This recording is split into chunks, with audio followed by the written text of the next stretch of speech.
अस्सलाम वालेकुम दादा जान। वालेकुम अस्सलाम। दादा जान, रमजान का महीना शुरू हो गया है। जी बेटा। दादा जान, मैं परवरदिगार आलम की बारगाह में दुआ करना चाहता हूँ। जी जरूर। तेरा शुक्र है ए अल्लाह कि तूने हमें रमजान जैसा बाबरकत महीना अता फरमाया, जिसमें हम तुझसे बहुत नजदीक हो सकते हैं। तू रोजेदार से बेइंतहा मोहब्बत करता है। मैंने सुना है कि भूख प्यास की वजह से रोजेदार के मुंह से जो बू आती है वो भी तुझे बहुत पसंद है, क्योंकि वो तेरे लिए भूखा प्यासा रहता है, तेरे हुक्म की वजह से अपने जिस्म को तकलीफ देता है।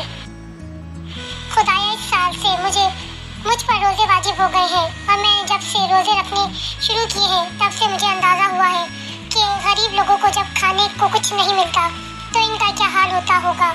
अफ्रीका के बच्चों का जो हाल मैं देखता हूँ वो बहुत गम अंगेज है। अब मुझे तकलीफों का सही खुदाया, मुझे यकीन है कि तेरी जानिब से रोजी हर जानदार के लिए पूरी तरह उतर रही है, लेकिन कुछ जालिम ऐसे हैं जो इनका रिस्क लूट रहे हैं। इन्हीं की वजह से गरीब भूखे रहते हैं, भूख की वजह से वो बीमार हो जाते हैं, और फिर भूख बीमारी की वजह से उसे सख्त से चक्कर मर जाते हैं।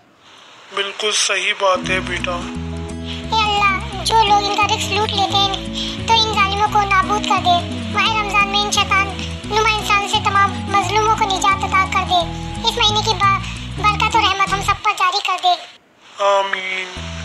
हमें तौफीक दे कि इस महीने में हम तेरी रहमतें ज़्यादा से ज़्यादा समेट सकें और तेरे करीब और खुर्ब हासिल कर सकें। खुदाया, हमें ऐसी ईद नसीब फरमा जिसमें हमारे इमाम हमारे साथ हो और हम इमाम की इमामत में ईद उल फितर अदा करें। आमीन।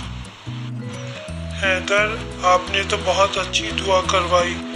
बारे इलाहा आपकी तौफीकात में इजाफा फरमाई।